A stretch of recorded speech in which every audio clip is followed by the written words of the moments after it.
Morning, Coach. Can you hear us okay? Yes. Great. We'll kick things off. We have a number of writers here to ask some questions. First up will be Ralph Russo. Ralph? Hey, Todd. I wanted to tap into a little of your past experience in college and the NFL. When you joined Georgia, is part of the allure being able to work with so many guys who are sort of potential to be future NFL players? I mean, you've worked at many different levels. I'm wondering if being drawn back to Georgia, part of that was, hey, this is where all the best and future NFL players go. Well, I think you hit it on the head. I think you want to be at a place where you have no barriers to success. And that starts with being able to get great football players, working with a great staff, an elite academic institution, and being right down the road from Atlanta. So when you're recruiting, players and their families, we check all the boxes. So you want to be a place where you check all the boxes. And that was University of Georgia. Next will be Steve Croner. Steve?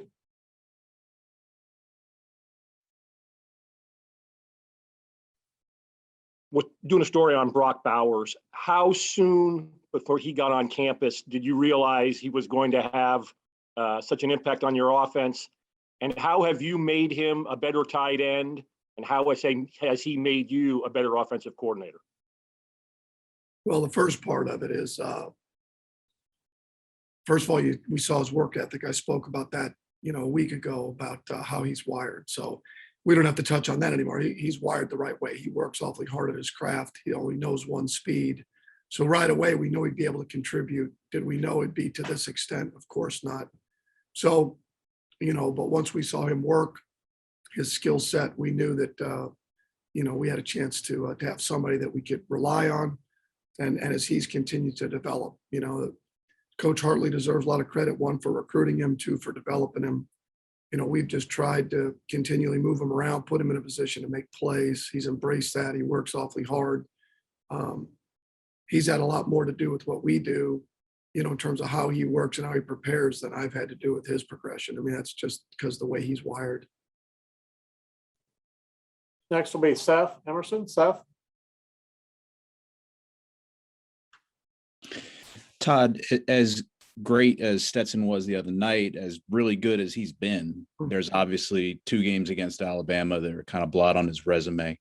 Do you see anything kind of common in those games that is instructive about this one, or did you see those 2 games as just kind of separate from the rest of what Stetson does? Well, I mean, I don't see it as that those 2 games are going to predict the future. I don't see it that way. I see it as, he's played, I don't know how many games as starting quarterback, and like any player, they've had their moments where they haven't played up to what they believe their standard to be, or we believe that standard to be. It just so happens to have come in the second half against the team we're about to play. But, we just need to understand that the first 2 halves of each of those games was outstanding. And I've said that before, he has everything we need to be successful offensively. And our issues with turnovers aren't his issue in particular. That's everybody in this country. If you turn the ball over, you're not going to win, no matter how you do it. The first turnover a year ago was a batted ball that was out of his control. The second interception was a tip pass on an in cut that went directly to him. Now the third one was a poor decision. So the bottom line is I can do it better as a coordinator to put him in better position to be successful. He understands that. Our team understands that. So, I expect him to play well, just like I did last week. Next will be Chip Towers. Chip? Yeah, kind of in that vein, Coach, you have an extensive NFL background, playing another team in close proximity just a few weeks later. Tell me a little bit about the decisions on what to change, what to do different, what to keep the same, and maybe have the same things seem different and that kind of stuff. Seems pretty complicated. Well, you're right. It is a little bit different. You do get that in the NFL with your division teams where you play them twice, and sometimes you can play them relatively close together like this is. And, and we played them last year. So we've got enough film on what they want to do, and they're not going to change. They're successful for a reason for what they do. And so are we. I mean, if you're constantly changing what you do and your identity, I don't think you're going to be very good at anything. So obviously we take from the things that we did well and build on that, and the things we didn't do as well. And obviously there's calls that we had that in both games, or other opportunities that we didn't get called. So we're looking forward to the opportunity and the shot at it. And they're going to get our best. I can promise you that. Next we Anthony Dasher. Anthony.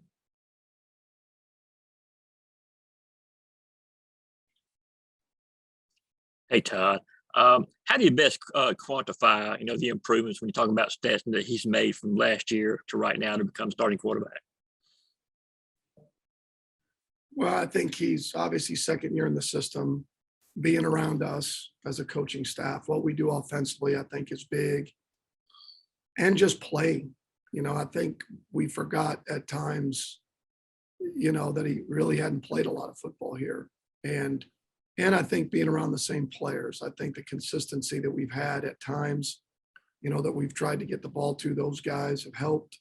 But to me, he's matured in terms of understanding what we want to get done, and also just playing. There's just the reps that you get in practice and then games that get into your memory bank, whether they're scars or things you've solved or decision making, I think all comes into that.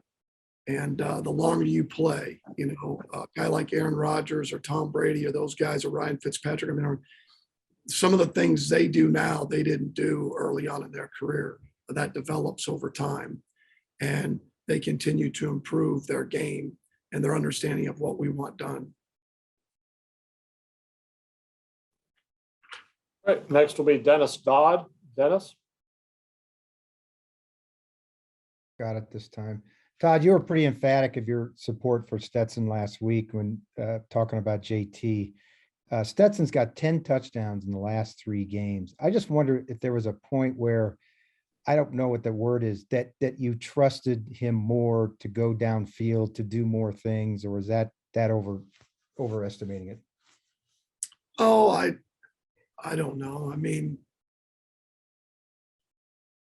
I think the hardest part is the way our season has gone. Our season, we've had a tremendous season. And for a number of those games, we put ourselves in position to where we didn't need the quarterback to make plays in the second half of games. Some people could look at that and say, well, why didn't you take the opportunity to continue to get more reps or get other quarterbacks opportunities? Not in my mind. My mind was to win that one game in particular and get off the field without, injuries. And so that's probably the hardest part when you try to look at, throwing the ball down the field in terms of the opportunity. Our defense played so well. And so I think that's probably a little unfair that we didn't trust him to throw it down the field. It was just a matter of opportunities, I think, is more than anything, because the way the games went. Next we'll hear from Mark Schleybaugh. Mark.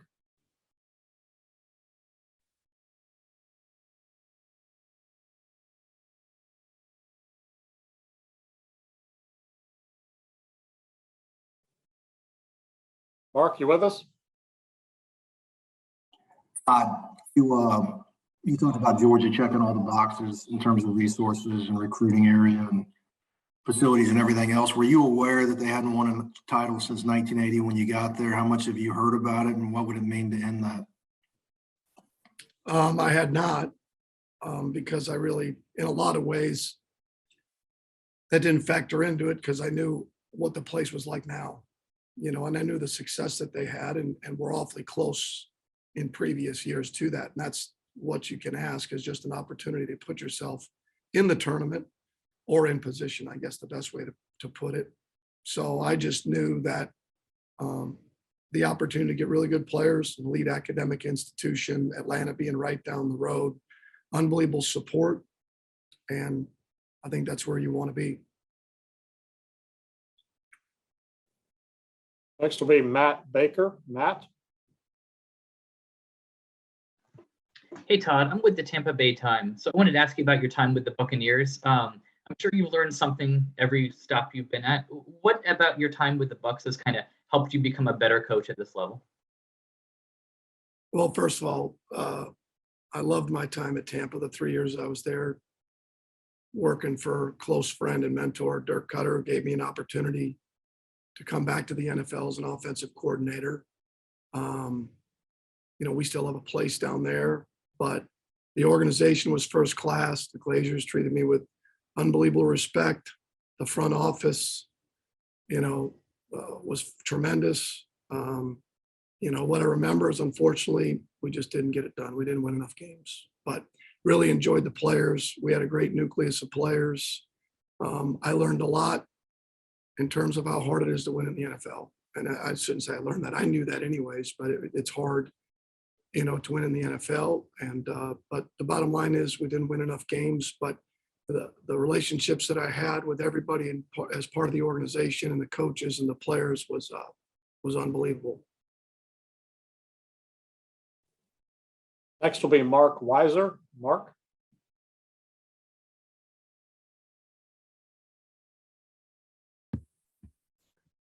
Hey, Todd, being a guy that grew up in the Midwest, what will it be like to coach this game in Indianapolis? And we have family coming from that part of the country, and being a play caller in the national championship game, does that excite you as a guy that's been doing this for a long time? Well, I don't miss the cold, so that part of it doesn't overly excite me. Thank God the game's indoors, so that doesn't factor into that. Sure, it's always nice to be close enough where family can come to the game and see us play, and but we obviously don't control that. But I'm excited for the game. I'm excited for our players. This is about our players and the opportunity that they have in front of them that they've earned. I mean, they've earned this by the hard work they put in starting at the end of last year. This is a year-long process that our guys have been through to get to this point and to have this opportunity. And it's everything that we do it for. Everybody has this initial goal going into it. And our guys have worked incredibly hard to get to this point and have trusted in the message that we've sent. And they've carried that out for the most part throughout the year. So I'm excited to see them play this doesn't come around very often, this opportunity to win a championship. So I think our guys are excited. We've started off the week the right way, and we'll see. Next will be Mike Rodak. Mike? Just on Brock Bowers, how do you approach, Alabama playing the second time now and trying to stay a step ahead of them, presumably with them trying to stop him after the impact he had in the first game? Oh, I don't know. I mean, we'd be guessing. We'd be guessing at certain things they would do to stop a particular player. We've got film from the last few years of them playing some really, really good players. You go back to, playing LSU a couple of years ago with the receivers they had in Joe Burrow, and they did a couple of things to try and change that up a little bit. But the reality is they're good because they do what they do. Sure, do they understand an opponent's really, really good players and what you want to do schematically? Of course. But they knew that going into last game. Obviously, he had a number of catches, but they knew that going into last game. So we don't anticipate a heck of a lot different, just maybe in terms of, where he's located or, different calls based on formation sets and what we do to get him the ball. But outside of that, to think that they're going to line up two guys over him and double team him it would be a stretch. Next will be Mike Griffith. Mike? Hey, Coach. Obviously, we see you operating at the 10,000-foot view from the press box, but on the sidelines, we see JT engaging Stetson, and we hear Kirby talking about the quarterback room. I think you've mentioned it. How important is that, and as far as the in-game adjustments for those quarterbacks to communicate? Well, I think any communication can be a positive or a negative, depending on how it's presented and what you're telling a player. It can be a positive or negative for me. It can be a positive or negative from any interaction you give the quarterback, from a confidence standpoint, from an awareness standpoint, from what you're expecting to see or what you've seen. So all of that's a plus. I think JT is going to do a great job in a very tough situation of embracing that part of it and doing everything he can to help Stetson and us in game prep and being ready should the opportunity arise. And Stetson has done the same even when he wasn't playing. So I do think that, those guys staying involved in the game and the information that we give them is critically important throughout a game. All right, our next question is from Zach Klein. Zach? In your years of major college football and the NFL, where would you rank Will Anderson's ability to wreak havoc on opposing offenses and cause problems in preparation? Well, you certainly want to know where he is. And it's not just from a pass rush standpoint. He does a really good job of, if you get into the zone read game where he tries to hit you at the junction point, and try to disrupt from the open side. So, and he plays with relentless effort. I think he has a tremendous skill set.